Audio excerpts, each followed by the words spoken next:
Olá, meu nome é Diogo Bugano, eu sou médico oncologista do Hospital Israelita Albert Einstein e nesse vídeo vamos comentar dos trabalhos em tumores do trato digestivo não coloretais apresentados na ASCO de 2019. Este vai ser um vídeo longo, porque a gente tem que tratar estômago, pâncreas, vias biliares, fígado e tumores neuroendócrinos. Mas eu tentei trazer para vocês só aquilo que realmente mudou a conduta em cada uma dessas doenças. E a gente não pode deixar de falar do tratamento de câncer de pâncreas e o estudo POLO, que foi plenária da ASCO desse ano. Isso foi plenária significa que os organizadores da ASCO acharam que esses dados eram relevantes para todos os oncologistas, não só quem faz tumores do trato digestivo. Bem, o estudo POLO foi um estudo de olaparib versus placebo como tratamento de manutenção em câncer de pâncreas metastático que tinha mutação germinativa, ou seja, no DNA do corpo inteiro em BRCA1 e 2, e que não tinham progredido após quimioterapia baseada em platina, seja ela FOLFIRINOX, seja ela GemCis, seja ela FOLFOX ou outras quimioterapias baseadas em platina. E a ideia aqui era selecionar os pacientes 2 vezes para pacientes com defeitos no reparo do DNA. Você selecionava pela mutação de BRCA e selecionava pela resposta à platina. O desenho do estudo, os pacientes eram randomizados a olaparib, a dose habitual de 300 mg 2 vezes ao dia, ou placebo, era uma randomização 3:2. O principal desfecho era PFS, ou seja, entre começar a manutenção e a progressão de doença, mas também tem os dados sobre vida global e taxa de resposta. Esse é um estudo que teve que screenar 3.000 pacientes para conseguir recrutar mais ou menos 150 pacientes.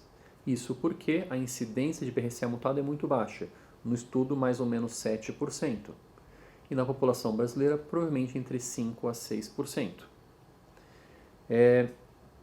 De qualquer forma, conseguiram fazer o estudo e o primeiro achado que chamou a atenção foram as altas taxas de resposta ao olaparib.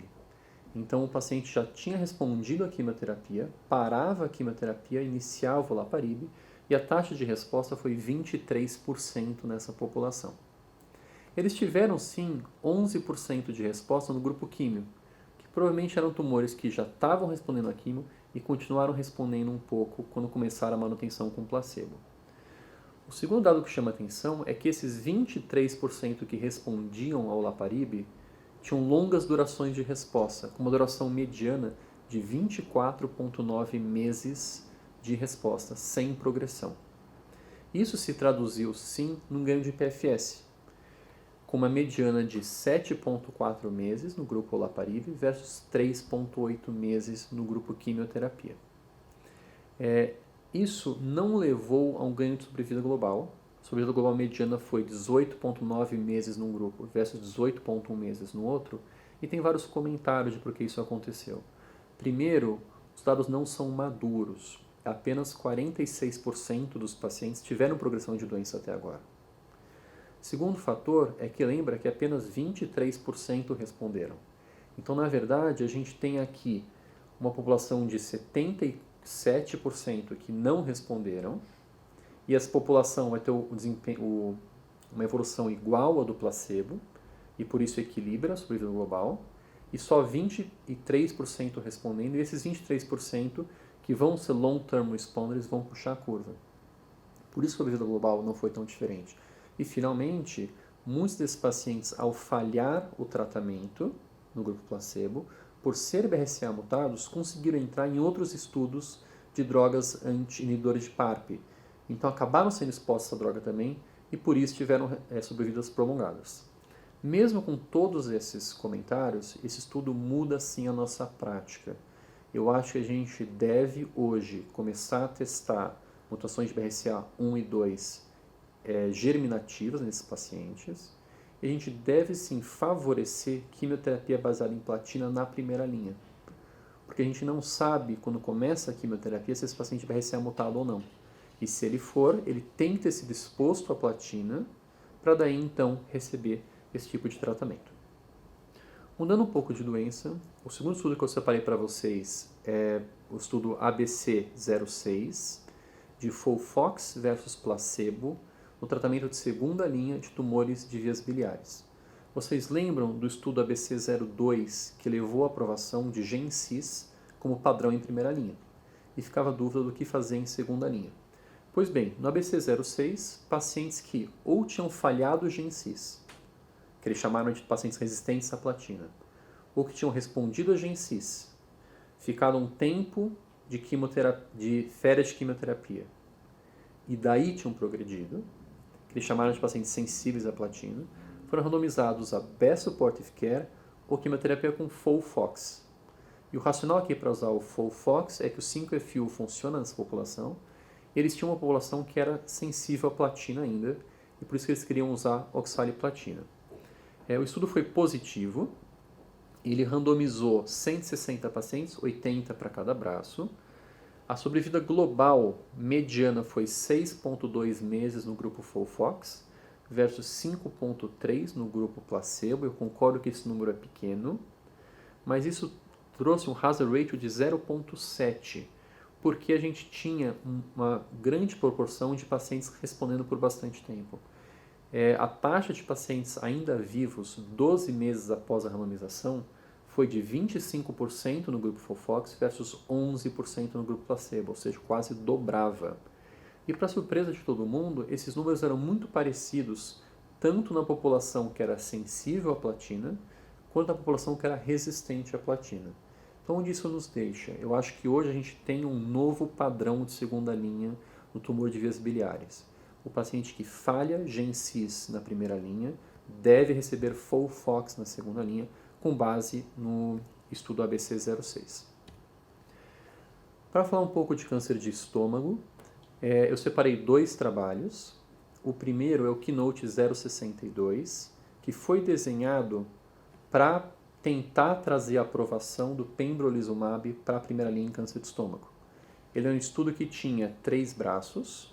Um braço tomava pembro, um braço tomava químio, esse era o braço controle, um braço tomava pembro mais químio. O critério de inclusão era câncer de estômago, PDL1 positivo, através da medida do CPS mais do que 1. É um estudo um pouco difícil de analisar, porque a gente tem vários braços e vários subgrupos. Então vamos começar na comparação de pembro versus químio, para o subgrupo CPS mais do que 1, que era todos do estudo. Nessa população, o grupo pembro teve uma taxa de resposta menor, então 14% versus 37% para químio. O grupo pembro teve um PFS menor, de 2 meses versus 6 para quimioterapia, mas o grupo pembro teve a mesma sobrevida global, em torno de 11 meses. E é interessante esse número 11 meses. Esse é o número de sobrevida global de estômago metastático há 15, 20 anos. Todos os trabalhos têm essa sobrevida global mediana.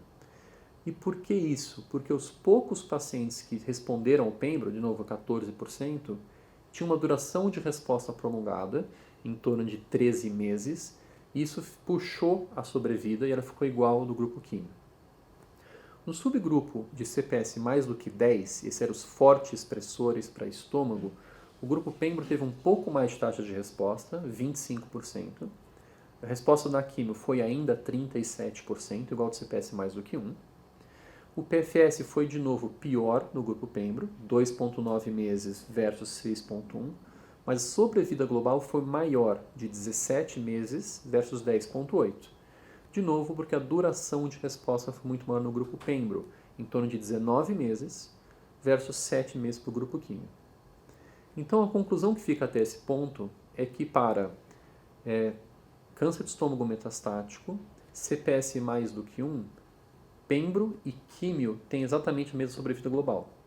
Mas o pembro vai ter menos taxa de resposta, só que quem responder vai ter uma resposta mais prolongada. Especialmente no grupo forte expressor, CPS mais do que 10, o pembro parece melhor do que a quimioterapia. E o estudo tinha um terceiro braço, que era pembro mais químio. E para surpresa de todo mundo, pembro mais químio até teve mais taxa de resposta do que químio apenas. A resposta da químio foi 37%, como nos outros braços, mas o grupo pembroquimab teve 57% de resposta. Só que, para nossa surpresa, isso não se traduziu em ganhos de sobrevida global ou de PFS. Então, onde isso nos deixa? O estudo oficialmente é negativo. Nenhum braço de pembro foi melhor do que o braço de químio, com exceção, talvez, do CPS mais do que 10%. Provavelmente, isso não vai levar à aprovação de pembro em primeira linha.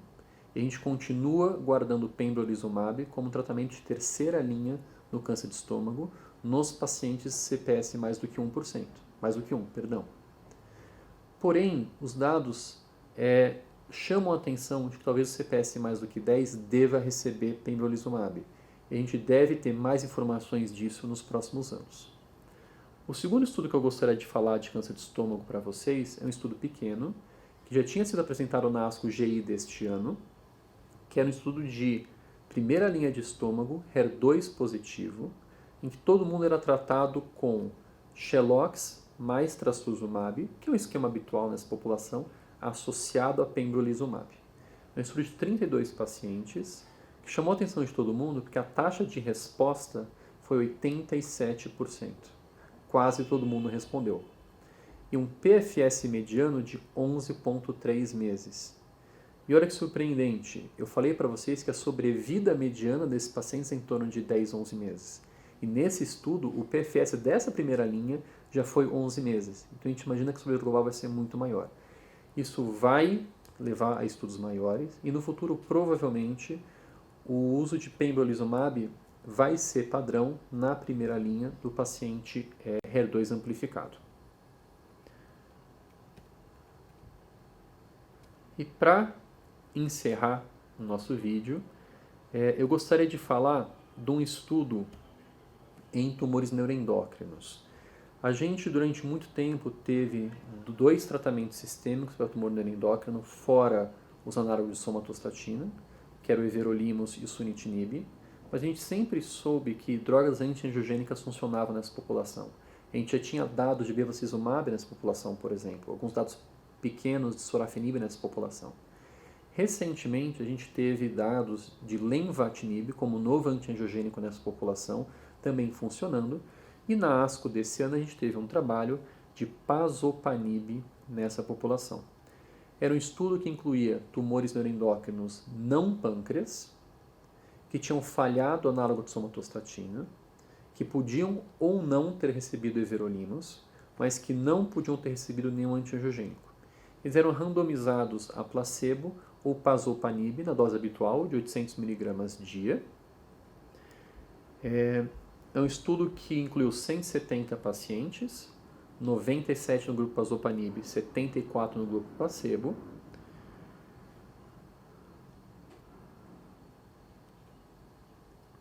A taxa de resposta foi baixa, como era de se esperar, em torno de 2% no grupo pazopanib.